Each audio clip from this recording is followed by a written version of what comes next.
Hey guys, welcome to a new episode of the Servant Slay Life. I'm joining you from the Northwest Way Park here in Indianapolis, Indiana. If you can't tell by now, we picked the best day to be out here, weather-wise, and then we have tons of events. But I wanted to bring to you today Jon Lindsey, who is actually the founder of a nonprofit organization by the name of Convicted2Change. Today he's going to tell us more information about himself as well as his organization. So thank you for joining us, Jon. I appreciate it so much. So just to get started, tell us a little bit about you, the individual. Basically, what's the connection between what you've experienced and how did it lead you to Convicted2Change? I guess I myself have had my own problems with the judicial system. I caught my first case, first felony conviction when I was 19 years old. I had just got back from college. I pretty much got kicked out my freshman year from kind of getting in trouble at Jackson State University.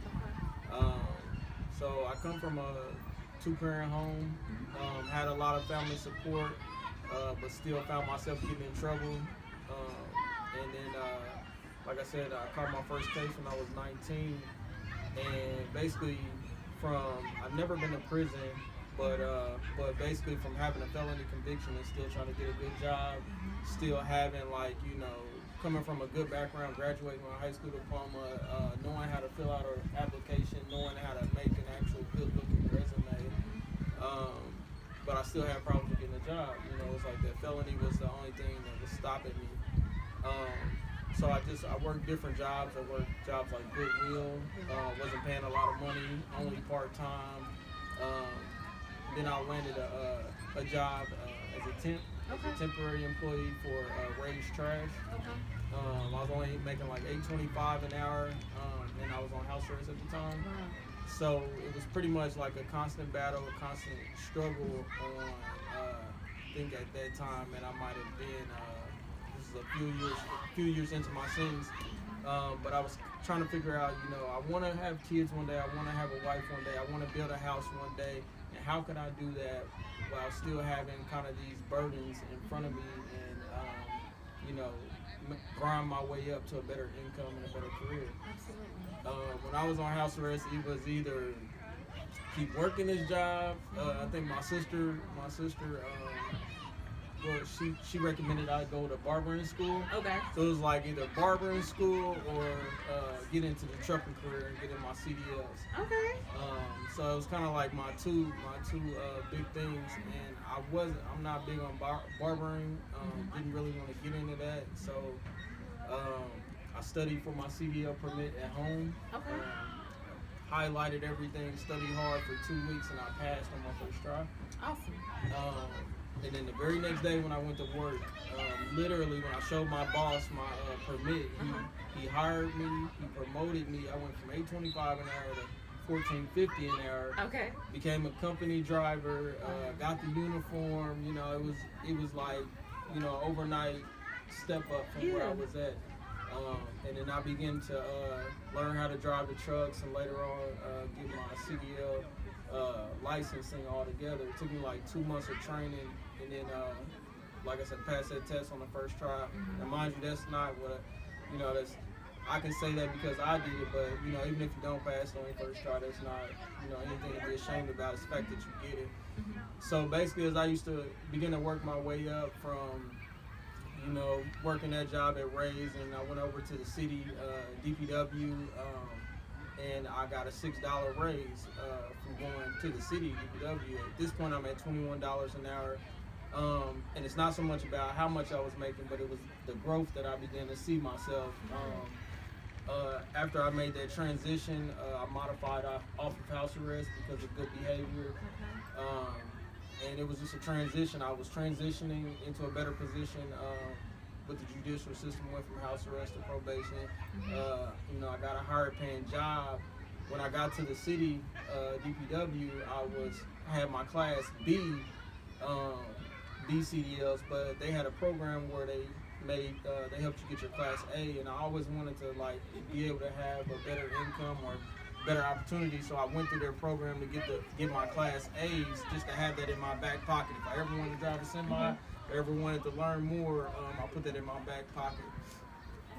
So basically, that's why I started Convicted2Change, because I knew there were people in my shoes. I used to call certain trucking companies, and they would turn me down because of my background. They would tell me no. I mean, some of the biggest trucking companies, they'll ask you when's your most recent conviction, whether it's misdemeanor or felony. They can turn you down, or no matter depending on the type of felony that you have, they'll turn you down. So that's what led me to Convicted2Change. Absolutely.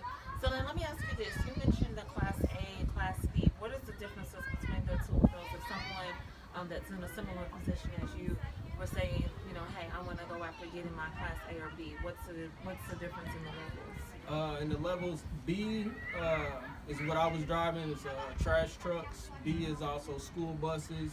B is also the Indigo buses, where you transport citizens to and from work or appointments or doctors.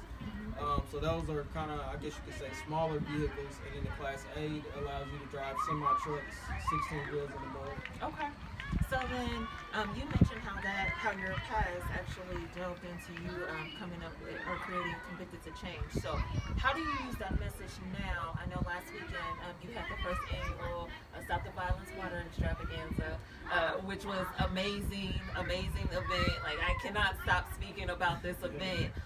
Just for you to be able to have a military part in your organization. I've never seen, and I'll say this frankly, I've never seen a Black organization actually have military park and have all of those kids there and adults there and the music and the water guns and just that type of fellowship. I've never seen it, and I've lived in this city the majority of my life, but I've never seen that. So how do you use your background and your story in order to touch the youth and actually inspire them in the way that it was very evident that day? Mm-hmm. How do you use your past in order to minister to them? Pretty much because, as I said earlier, I come from a two-parent home. Mm-hmm. A lot of people that get in trouble with the law may come from a one-parent home, or a single mother, or even a single father, or it may be even those kids that are in my situation that come from two-parent homes. So I believe having that diversity. I went to IPS schools, I went to private schools, I went, and ended up graduating from Pike High School. Hey! But, and then Pike Township right now is right across the way. But using that just to let them know, pretty much like the shirts that Servant and Slave provided said, that your past does not define your now. Absolutely. Letting them know that if they make failures, whether it's having problems with grades, whether it's getting in trouble at school, or even worse, what Convicted2Change seeks to deter students and youth from making choices that will land them in the judicial system. So kind of want to use my past to tell them and deter them from making those mistakes, but if those mistakes are made, to give them ways and aspects on how to successfully complete probation or house arrest without violating and going to prison or going to jail. So that was like my biggest motivating factor. I never wanted to violate and go to prison. I got nephews out here that I always wanted to be in their lives. And being away from them, being away from the opportunity to complete my goals is kind of what motivated me to, like, Jon, keep going forward. And it's crazy, we're sitting out here, the idea to have like a guns down, water guns up, water balloon fight type thing came from Pike High School. Yes. Because at the end of the year, we used to have a big water gun, water balloon fight. Absolutely. Right on this property. So that's kind of like where we got the idea from, and then we chose Military Park, the Veterans Memorial, because that's a memorial for people that have served and lost their lives in the war. Well, we wanted to kind of duel that with families, mothers, brothers, sisters, fathers who've lost their children to gun violence, who've lost their children to maybe the prison system, whether they died in there or they're spending the rest of their lives. We wanted to kind of duel that memorial and to give us signification for those lost in situations like that. Okay. See, I didn't know that. That's, to me, that speaks so much deeper to even more so what the event was for. I mean, growing up in Indianapolis, and I'm sure that you can attest to this too, just seeing the news as an adult, just day in and day out of them just speaking of another person that's lost their life to gun violence and things like that. I think it was a huge mission statement that you put out there last weekend. And then tell everybody what you did Sunday. Well, Sunday we at the event we gave out raffle tickets and chose 30 kids. Some of the kids came before the event. A lot of the kids were also picked on the day of the event, but we took 30 kids from the inner city to Kings Island, sponsored by Convicted2Change. We did that for one, it's back to school. We kind of wanted to reward the kids before they went back to school. But we also did that. It's kind of my vision. Growing up, I was able to go on cruises. I was able to kind of travel a lot with my family. So I always wanted to be able to do that for other youth that, you know, may not ever leave their street. Absolutely. They may not ever leave their block. They may not ever leave kind of like the east side or the west side where they grow up from. Absolutely. And a lot of those kids that went with us, either their mother got to go with them, their uncle got to go with them, and they acted as a volunteer. So we were also able to get, you know, one of the parents out of, you know, away from their regular routine and give them a chance to go on a trip that maybe the tax season, the tax check doesn't get to take them, and just give them a break. And that's kind of like what we're working on for next year. You know, what we can do next, how we can capitalize, make our events better, and you know, it's just we're learning and growing. Absolutely. So let me ask you this: you mentioned the family aspect of it. How does your family play a role in Convicted2Change? Well, you seen us. if you seen a green shirt out there, it was either a family member, a close friend. I don't know if I had to guess, it was about 15 to 30 of my family members out there, either volunteering, helping in some kind of way, or just supporting. And then my family also was about 15 to 30 of us went to California in May for my cousin D'Angelo's graduation. And a part of his graduation, his dissertation was to do volunteer work. Wow. So he called me and we set it up that, you know, Convicted2Change partnered with my cousin who just got his master's in communication from UCLA. Okay. Or was it? No, it was USC. I'm sorry, it was USC.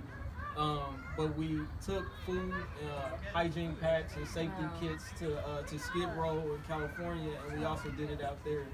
So, to me, whether you're blood, whether you're a friend, I believe that it takes a village to raise an at-risk team. It takes a village to raise children in general, and even as adults, it takes a village to just keep us on track.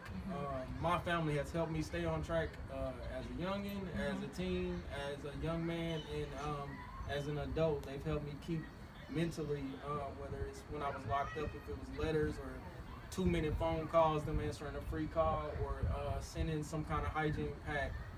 But it's just been a constant involvement from my family to help motivate me go on and continue to do things that will do. Awesome. So if someone wanted to volunteer, or let's say they had a child that they wanted to sign up for the program, how would they go about that? A lot of our referrals come from social media.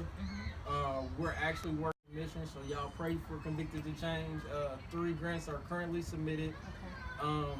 So as of right now, online, if you guys reach out on Convicted2Change on Facebook or at Convicted2Change on Instagram, or our office number is 317-800-2788. You guys can reach out any one of those ways to see about if your team needs someone, like one-on-one sessions to be spoken with. And those sessions can turn into a meeting either once or twice a week, 4 times a month, 4 to 8 times a month, so we can get an understanding of what their need is and mentor them. You talked about CDLs just briefly before we press record, but we're also seeking to get funding for our Pathways to Change CDL training program, and that's something I'm very passionate about, because being in the trucking industry is what helped me basically get the salary and the kind of career that I needed to stay out of trouble. the trucking industry is very forgiving when it comes to people that have either misdemeanor backgrounds, felony convictions. So I'm working very, very rigorously to get funding and to be able to be the one passing out that certification, be the one passing out that license. And if after you graduated from our Pathways to Change CDL program, we'll help you with job placement, because someone in my position, I've worked for DPW. That's a great company, great benefits. I've had a job offer from Pepsi. I've had a job offer from Coca-Cola. I've had like a myriad of job offers for jobs that I've turned down. When a lot of these trucking companies may tell you, hey, you won't get hired, or we won't put you through our school. Well, I've had success, so I want to, myself and our CDL instructor want to train people and show you how to be successful even having those convictions. And even if you're not dealing with such convictions, if you're just unemployed or you feel you're underemployed and you want to make more money, bring your income, to be able to take your family on trips, to be able to afford health care, pay child support, pay rent, pay transportation fees. We want to work with such people to get their CDLs and put them in a truck. Awesome. So then you mentioned what you were trying to do for the future with the CDL program. So what else? What's next? What's next for Convicted to Change? Oh, we were just talking about this the last 2 days. For 2019, we've done 2 clothing drives for the last 2 years. So for the winter, we'll do another clothing and food drive for the homeless community, to try to get them clothes and food and things together for the winter season. I think we're also working on a safe trunk or treat. So we want to try to get a venue, and if anybody knows a venue or anybody wants to partner with us on this event, I'm sure Servant Slay definitely will be in the building. We will be there. And shout outs to Servant Slay. They donated and provided. This is literally one of our biggest donation for the Stop the Violence Water Extravaganza last week. 30 custom t-shirts for the kids to wear while we were in Kings Island. They weren't lost, they weren't split up. We knew them. Those baby blue Servant Slay shirts, they were with us. So shout out to you all for providing that donation. Absolutely. So we're going to do a safe trunk or treat, just provide a location where the kids can get candies and things of that nature around the Halloween. Not that we're promoting Halloween, not that we're promoting anything that has to do with such, but we want to, find a welcoming place for the kids to come have some fun, get candy. And now one big thing that we're working on, so we're going to try to see who we can partner with. Y'all can't see who else is recording this right now. She is giggling, and I'm like anticipating what this is going to be. So we're working to see, we're going to try to partner with some IPS schools. And other smaller schools. But we want to try to see how we can sponsor 30 kids to go to Disney World in 2020. So that'll either be in the spring or the summer. Lord help us. Lord pray for our bag. But we want to. We just did Kings Island, and we're trying to take baby steps. But we want to see who we partner with, who we can talk to take 30 kids and to Disney World or Universal Studios. I think that's always going to be a goal of mine and a dream of mine. Help at-risk or underdeserved or underprivileged kids go on trips and go to these places. Now, of course, their grades will have to be a certain point. Their academics have to be there. Their behavior in school will have to be somewhere. But that's something we are definitely working on. So that's funny, because when you said that made me think of, I was a part of the Boys and Girls Club when I was younger, and we would go on Black college tours. And so we had to have the necessary GPA. We had to write an essay. We had to go before the board in order to take these trips, because ordinarily I come from a single parent home. To be able to travel and go to these different schools and actually see people that look like me be able to get a higher education was a goal that my mother always had for me and my sister.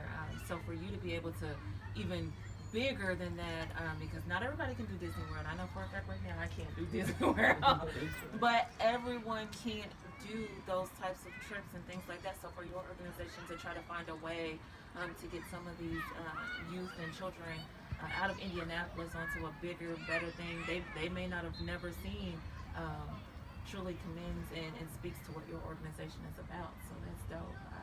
Whatever Servant Slave can do to help, please do not hesitate to let us know, and we definitely want to be affiliated with that. So tell people again, how can they find you on social media, email, phone numbers, everything, pigeon mail, how can they get to you?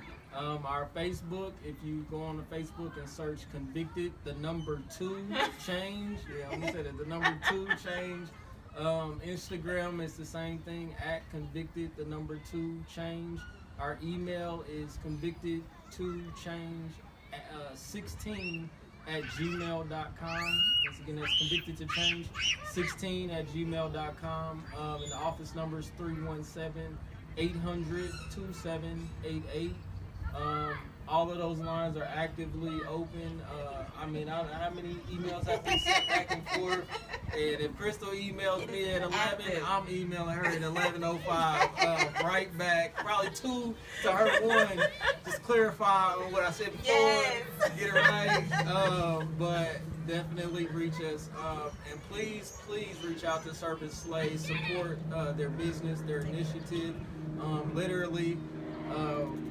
Like I said, I told Crystal many times in the email, I had been praying and hoping and wondering how I could fit in, just getting some t-shirts for our event in the budget. And she reached out off of Facebook.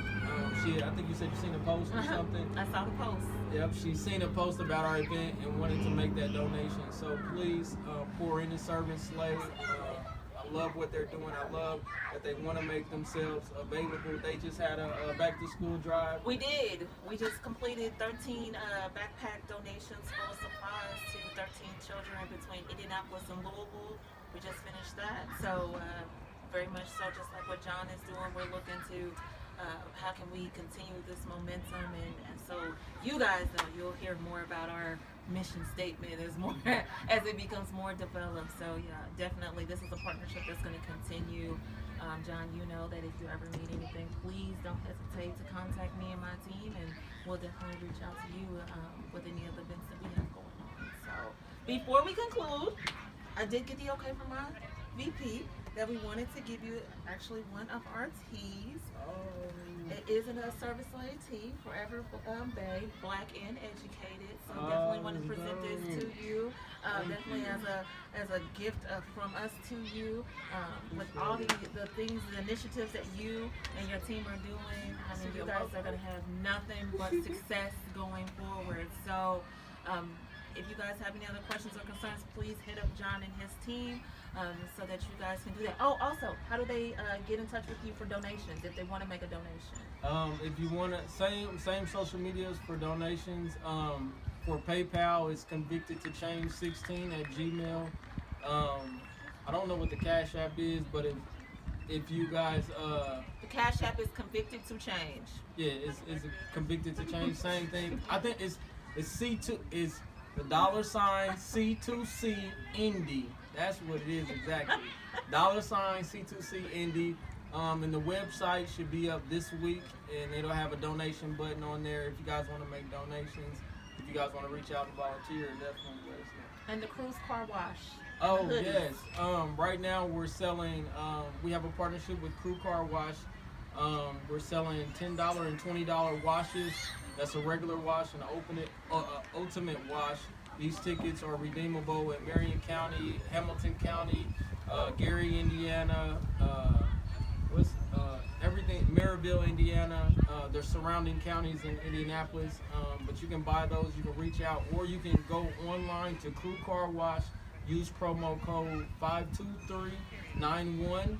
Use that promo code. Half of your entire purchase will be donated to Convicted2Change. Awesome. And if we sell out of tickets, y'all, Crew Car Wash is donating $11,250 to Convicted2Change. That's how we gonna pay for these trips and these, events and things of that nature.